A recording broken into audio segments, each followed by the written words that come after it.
नमस्कार। Polka by the women for the women में मैं डॉक्टर वंदना। आज हम बात करेंगे गर्भावस्था में एनीमिया। ब्लड में यदि हीमोग्लोबिन की मात्रा 11 ग्राम से कम हो जाती है तो इसे हम एनीमिया कहते हैं। आइए अब देखते हैं इसके कारण क्या क्या हो सकते हैं। बेसिकली एनीमिया के कारणों को हमने दो कैटेगरी में डिवाइड किया है। फर्स्ट है फिजियोलॉजिकल कारण और दूसरा है पैथोलॉजिकल कारण। फिजियोलॉजिकल कॉजेज में जैसे कि प्रेगनेंसी या फिर मीनार्की। मीनार्की का मतलब होता है टीनेजर गर्ल्स में मेंसेस का स्टार्ट होना। दूसरी जो कैटेगरी है वो है हमारी पैथोलॉजिकल कॉजेज। पैथोलॉजिकल कॉजेज में जैसे कि आयरन की कमी होना या फिर फॉलिक एसिड की कमी होना या फिर विटामिन B12 की कमी हो जाना। इसके अलावा एंटीपार्टम हेमरेज भी हो सकता है। एंटीपार्टम हेमरेज का मतलब होता है गर्भावस्था में रक्तस्राव का होना। इसके अलावा यदि पेट में कीड़े हैं उसके कारण भी एनीमिया होता है। कुछ हेरिडिटरी डिसीजेस मतलब आनुवांशिक बीमारियां जैसे थैलेसीमिया से भी एनीमिया हो सकता है। मलेरिया, टीबी या फिर पाइल्स, इन सारे कारणों से एनीमिया हो सकता है। अब यदि किसी महिला को एनीमिया है तो उसमें क्या लक्षणों से महसूस होंगे?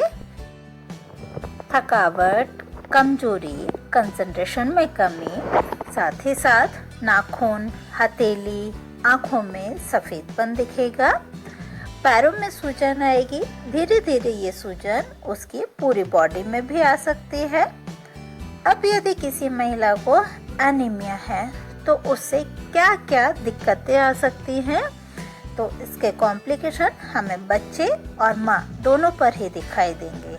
जैसे कि यदि एनीमिया है मदर को तो उससे उसके गर्भ में पल रहे बच्चे में IUFD हो सकता है, मतलब गर्भ में ही उसकी डेथ हो सकती है। या फिर IUGR हो सकता है। IUGR का मतलब होता है intra uterine growth retardation. Fetal distress हो सकता है। फीटल डिस्ट्रेस का मतलब होता है प्रसव के दौरान बच्चे की धड़कन का कम हो जाना। इसके अलावा माँ में भी कॉम्प्लिकेशंस आ सकते हैं। मदर में PPH हो सकता है। PPH का मतलब होता है प्रसव के पश्चात ब्लीडिंग का होना।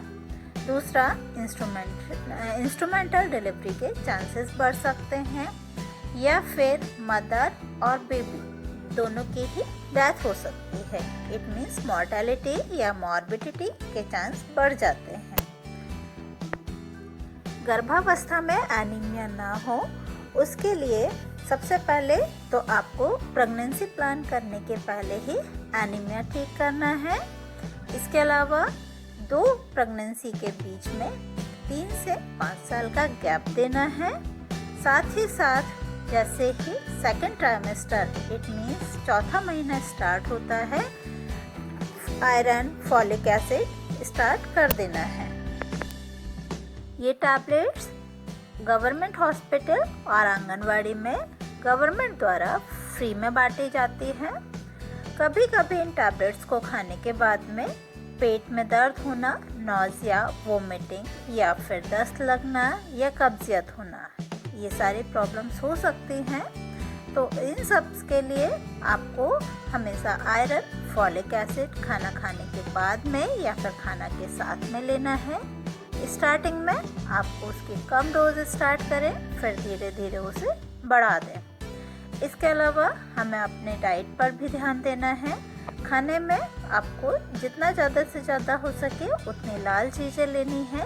लाल चीज़ें जैसे कि सेब, अनार, टमाटर, चुकंदर, लाल भाजी, गुड़, मूंगफली, ग्रीन लीफी वेजिटेबल्स, सभी तरह के नट्स, दालें, दूध और दूध की बनी हुई चीज़ें आपको अपनी डेली डाइट में इंक्लूड करना है। ये तो रहे एनीमिया के कारण, लक्षण और बचाव।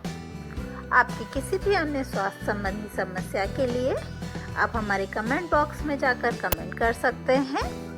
अगले वीडियो में हम फिर मिलेंगे अपनी एक नई समस्या और उसके समाधान के साथ।